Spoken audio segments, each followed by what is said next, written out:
साईं बाबा के एक भक्त थे काकाजी अप्पाजी वैद्य। और कैसे आई जगदम्बा माँ जगदम्बा ने उन्हें सपना दिया और सपने में उनसे कहा कि तू साईं समर्थ से मिलने के लिए शिरडी जा। और ठीक दूसरी तरफ जब वो शिरडी पहुँचे तो उनको ऐसा एहसास हुआ जैसे कि वो कहाँ पर आ गए हों, और मन में जो शांति इतने लंबे समय से उनकी अधूरी रह रही थी वहाँ जाकर पूरी हो गई। कौन थे ये भक्त और कैसी ये कहानी है आज की इस वीडियो में जानेंगे। और दूसरी तरफ श्यामा भी इनसे मिलने कैसे पहुंचे, ये पूरी कहानी में आपको जानने को मिलेगा। काकाजी अप्पाजी वैद्य वानी एक जगह है नासिक डिस्ट्रिक्ट में, वहाँ पर जगदम्बा माता का एक मंदिर है। वहाँ के मुख्य पुजारी थे। जगदम्बा की पूजा करना, माई के चरणों में बैठना, उनको पूजा समर्पित करना और साथ ही में उनका ध्यान करना, ये उनका कार्य था। कुछ जीवन में उथल पुथल मची हुई थी जिस वजह से उनको मन में शांति नहीं मिल पा रही थी, और जिस वजह से जो वैद्य जी थे वो बहुत परेशान रहने लगे।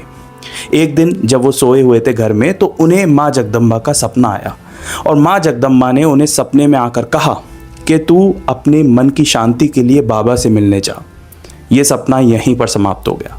अगले दिन जब काकाजी अप्पाजी वैद्य उठे तो वो इस विचार में डूब गए कि आई जगदम्बा ने उन्हें किन बाबा की तरफ जाने का इशारा किया है।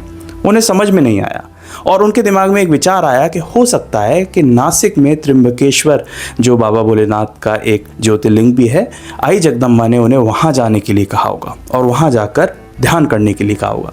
तो ऐसी माँ जगदम्बा की इच्छा मानकर जो काकाजी वैद्य थे वो चले गए त्र्यंबकेश्वर महादेव। त्र्यंबकेश्वर महादेव में लगभग 10 दिन रुके। वहाँ पर स्नान करना, भगवान शिव का ध्यान करना और वहीं पर निवास करना उनका कार्य बन गया। लेकिन फिर भी अभी भी कुछ ऐसा था जो मन में अधूरा था, जिस वजह से वो परेशान और बेचैन दोबारा रहने लगे। उन्हें फिर दोबारा सपना आता है और इस बार आई जगदम्बा उनसे कहती हैं कि तू त्र्यंबकेश्वर क्यों आ गया? मैंने तो बाबा से अर्थ मेरा था कि तू शिरडी के साईं समर्थ से जाकर मिल, वो तेरी समस्या हल कर देंगे।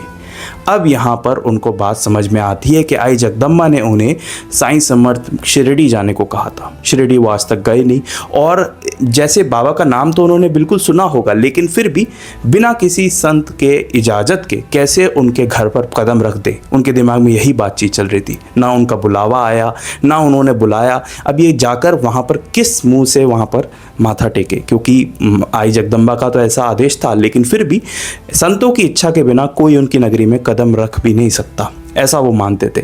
तो काकाजी वैद्य इस गहरे विचार में डूब गए और मन ही मन वो और परेशान होने लगे। इतना हुआ ही था कि उनके गेट पर एक दस्तक हुई। जब उन्होंने घर का दरवाज़ा खोला तो सामने साईं बाबा के परम भक्त श्यामा खड़े थे।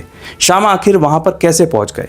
श्यामा से पूछा गया कि आप कौन हैं, तो श्यामा बोलते हैं कि मैं यहाँ पर सप्तशृंगी देवी यानी कि माँ जगदम्बा का ही एक रूप है, उनके जो मंदिर है उनके पुजारी को ढूंढ रहा हूँ, क्योंकि मैं चढ़ाने के लिए 2 चांदी के स्तन लेके आया हूँ। अब यहाँ पर श्यामा कैसे पहुँचे? देखिए, असल में श्यामा जब छोटे थे तो उन बहुत बीमार हो गए, तो उनकी माता जी ने सप्तशृंगी देवी से प्रार्थना की थी और मन्नत मांगी थी।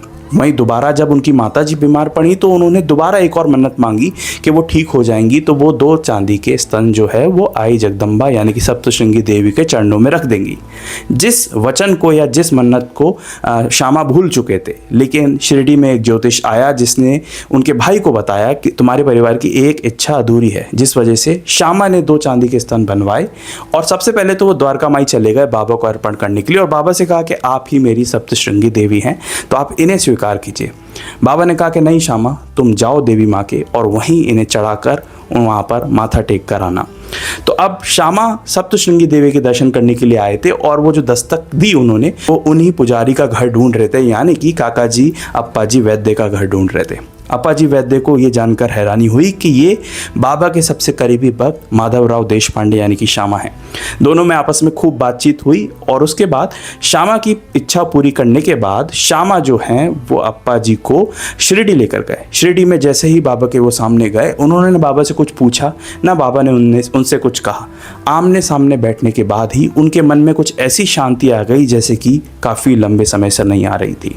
और उसके बाद बाबा के तो वो भक्त बने ही, लेकिन अपने ये एक्सपीरियंस उन्होंने श्री नरसिम्हा स्वामी जी के साथ शेयर किए, जो आज हम जान पाए।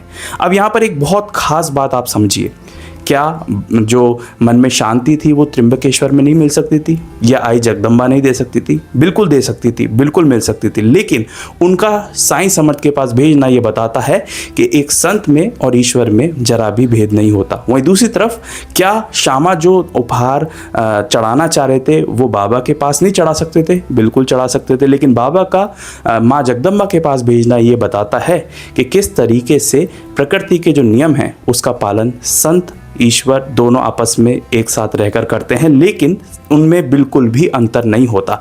तो दोनों ने ही एक दूसरे की तरफ भेजा। इधर से आई जगदम्बा ने शिरडी भेजा, दूसरी तरफ से शिरडी से श्यामा को आई जगदम्बा के पास भेजा। तो दोनों ही कहानी एक साथ जोड़ के अगर हम समझेंगे तो ये समझ जाते हैं, जैसा कि भगवान श्री कृष्ण कहते हैं कि संत ही उनका जीवित रूप है और संत जो भी दिखते हैं उनमें भगवान श्री कृष्ण का वास है। और इसी तरह से आई जगदम्बा भी शिरडी में निवास करती हैं और बाबा का शिरडी से आई जगदम्बा के पास भेजना ये बताता है कि जो श्यामा की मन्नत है वो किस तरीके से पूरी होगी। और आई जगदम्बा भी यही कहना चाह रही होंगी कि जीवित रूप में जाकर अगर आपका समाधान जल्दी चाहिए तो शिरडी में जाकर मिल जाएगा। किस तरीके से काका जी अप्पा जी वैद्य जो कि आई जगदम्बा के मंदिर के एक मुख्य पुजारी थे, उन्होंने शिरडी जाकर बाबा के दर्शन किए और उन्हें ये बात समझ में आई।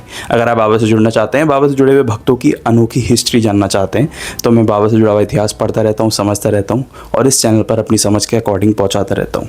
मिलेंगे एक नेक्स्ट वीडियो में एक रियल हिस्ट्री, एक नई कहानी के साथ। तब तक के लिए ओम साई राम।